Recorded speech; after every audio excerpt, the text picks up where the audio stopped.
നമസ്കാരം. ഞാൻ തിരുവനന്തപുരത്ത് PRS ഹോസ്പിറ്റലിലെ പീഡിയാട്രിക് സർജൻ ഡോക്ടർ പ്രതിഭ സുകുമാറാണ്.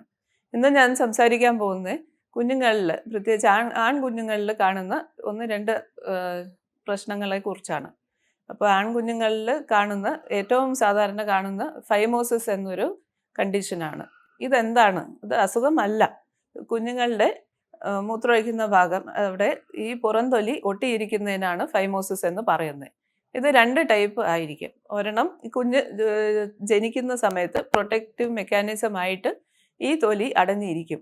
ഒരു 1.5-2 വയസ്സാവുമ്പോഴേ ഇത് വിട്ടുമാറി വരുള്ളൂ. അപ്പോൾ അതിനെ നമ്മൾ ഫിസിയോളജിക്കൽ ഫൈമോസിസ് എന്ന് പറയും.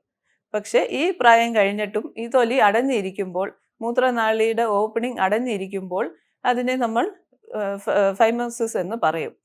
അതാണ് ചികിത്സിക്കേണ്ടത്. ഇത് എന്തുകൊണ്ടാണ് ചികിത്സിക്കേണ്ട ആവശ്യം വരുന്നത്? ഈ തൊലി അടഞ്ഞിരുന്നാൽ ആ പുറംതൊലിയുടെ അടിയിലുള്ള ദ്രാവകം പ്രൊഡ്യൂസ് ആവുന്നത് ക്ലീൻ ആവാണ്ട് അവിടെ തങ്ങിയിരുന്ന് അതിൽ ഇൻഫെക്ഷൻ വരാം. മെലനോപോസ്റ്റൈറ്റിസ് എന്ന് പറഞ്ഞ് ഇൻഫെക്ഷൻ വരാം. കുഞ്ഞിന് അവിടെ വേദനയും പഴുപ്പും ചുമപ്പും ഒക്കെ വരും. അപ്പോൾ ഇത് ഒഴിവാക്കാനായിട്ടാണ് നമ്മൾ ഈ പുറംതൊലി മാറ്റി ക്ലീൻ ചെയ്യേണ്ട ആവശ്യമുണ്ട്. അപ്പോൾ കുഞ്ഞിന് ഈ തൊലി ഫ്രീ ആയിട്ട് മാറ്റാൻ പറ്റുന്നില്ല എന്ന് ഉണ്ടെങ്കിലാണ് ഫൈമോസിസ് എന്ന് പറയുന്ന അസുഖത്തിനെ ട്രീറ്റ് ചെയ്യേണ്ടത്. അപ്പോൾ ഇത് എങ്ങനെയാണ് തിരിച്ചറിയുക? കുഞ്ഞുങ്ങളാവുമ്പോൾ അവർ മൂത്രമൊഴിക്കുന്ന സമയത്ത് മൂത്രമൊഴിക്കുന്നതിന് തടസ്സം പോലെ തോന്നുന്നു, തുള്ളി തുള്ളിയായിട്ട് വരുന്നു, മൂത്രത്തിൻ്റെ ധാരയുടെ സൈസ് ചെറുതായി ഇരിക്കുന്നു എന്ന് ഉണ്ടെങ്കിൽ മാതാപിതാക്കൾ അവർ പരിശോധിക്കുമ്പോൾ ഈ തൊലി അടഞ്ഞിരിക്കുന്ന പോലെയും മൂത്രനാളിയുടെ ദ്വാരം കാണാണ്ടിരിക്കുന്ന പോലെയും തോന്നും. അപ്പോൾ അങ്ങനെ വരുമ്പോഴാണ് ചെക്ക് ചെയ്യാൻ കൊണ്ടുപോകേണ്ടത്. അങ്ങനെ ഈ ഇത് കണ്ടാൽ, പ്രത്യേകിച്ച് ഇപ്പോൾ കുഞ്ഞുങ്ങൾക്ക് ഡയപ്പർ പോലത്തെ എപ്പോഴും ഇട്ടുകൊണ്ടിരിക്കുവാണെങ്കിൽ ഇത് അടഞ്ഞിരിക്കാൻ സാധ്യതകൾ കൂടുതലാണ്. അപ്പോൾ അതിനെ കുറച്ച് തുറന്ന് ഡെയിലി ക്ലീൻ ചെയ്തില്ലെങ്കിൽ ഇൻഫെക്ഷൻ വരാൻ സാധ്യതകൾ ഉണ്ട്. ഈ ലോക്കലായിട്ട് ഇൻഫെക്ഷൻ മാത്രമല്ല, മുകളിലോട്ട് യൂറിനറി സിസ്റ്റത്തിലോട്ട് ഇൻഫെക്ഷൻ കയറാൻ സാധ്യതയുണ്ട്. പിന്നെ കുഞ്ഞുങ്ങൾക്ക് ചിലപ്പോൾ അവിടെ വേദനയോ ചുമപ്പോ പഴുപ്പ് വരലോ പോലത്തെ ബുദ്ധിമുട്ടുകൾ ഉണ്ടാവാം. അപ്പോൾ അത് ഈ ഇൻഫെക്ഷൻ വന്നതിൻ്റെ ലക്ഷണമാണ്. അപ്പോൾ അങ്ങനത്തെ കുഞ്ഞുങ്ങൾക്ക് ആ സമയത്ത് ഈ നീരുള്ള കൊണ്ട് ഈ പുറംതൊലി പുറകിലോട്ട് മാറ്റി ക്ലീൻ ആക്കാൻ പറ്റുകയില്ല.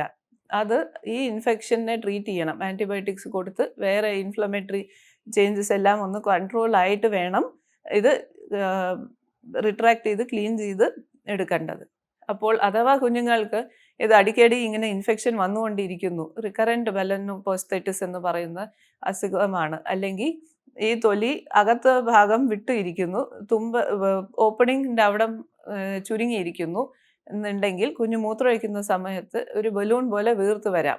മൂത്രമൊഴിച്ച് കഴിയുമ്പോൾ അത് ചുരുങ്ങിയും വരാം. അപ്പം അങ്ങനത്തെ ടൈപ്പ് ഫൈമോസിസിനെയാണ് ശസ്ത്രക്രിയ മൂലം അത് ആ പുറംതൊലി എടുത്ത് കളയേണ്ടത്, സർക്കംസിഷൻ എന്ന ഓപ്പറേഷൻ ചെയ്യേണ്ടി വരുന്നത്. ഇത് ചെയ്തില്ലെങ്കിൽ പ്രശ്നമാണോ? ആണ്. ഞാൻ പറഞ്ഞ പോലെ ഇങ്ങനെ റിക്കറൻറ്റ് ഇൻഫെക്ഷൻ വരാം. അത് മാത്രമല്ല, കുറച്ച് ടൈറ്റായിട്ടുള്ള ഫോർ സ്കിൻ ആണെന്നുണ്ടെങ്കിൽ കുഞ്ഞുങ്ങൾ തന്നെ കുളിക്കാൻ തുടങ്ങുന്ന പ്രായത്തിൽ അവർ ബാക്കിലോട്ട് ആക്കുമ്പോൾ, റിട്രാക്ട് ചെയ്യുമ്പോൾ ഫ്രണ്ടിലോട്ട് ഉടനെ ഇട്ടില്ലെങ്കിൽ പാരാഫൈമോസിസ് എന്ന് പറഞ്ഞ എമർജൻസി ഒരു പ്രശ്നം വരും. അവിടെ നീര് വീണിട്ട് തൊലി ഫ്രണ്ടിലോട്ടാക്കാൻ പറ്റാണ്ടാവും. കുഞ്ഞിന് വളരെ അധികമുള്ള ഒരു വേദനയും ഡിസ്കംഫർട്ടും വരും. അതിനെയാണ് പാരാഫൈമോസിസ് എന്ന് പറയുന്നത്. അപ്പോൾ ഇങ്ങനെ ഇവിടെ ക്ലീൻ ആക്കി വെച്ചില്ലെങ്കിൽ എന്ത് സംഭവിക്കും? ഇന്നത്തെ കാലത്ത് കുറേ ഇൻഫെക്ഷൻസ് വന്ന് പിന്നെ ഈ HPV എന്ന് പറഞ്ഞ ഹ്യൂമൻ പാപ്പിലോമ വൈറസിൻ്റെ ഇൻഫെക്ഷൻ വന്ന് അവിടെ ക്യാൻസർ പോലത്തെ പ്രശ്നങ്ങളും വരാം.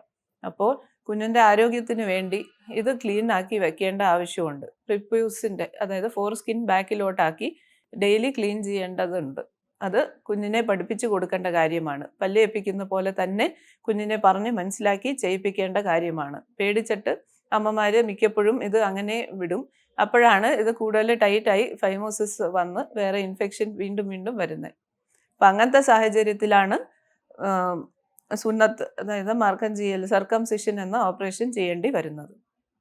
അപ്പോൾ ഇത് ഒരു അസുഖത്തിലേക്ക് പോകുന്നതിന് മുമ്പ് നമ്മൾ ഇതിനെ ട്രീറ്റ് ചെയ്താൽ കുഞ്ഞിന് ഒരു സർജറി ഒഴിവാക്കാൻ പറ്റുന്നതാണ്.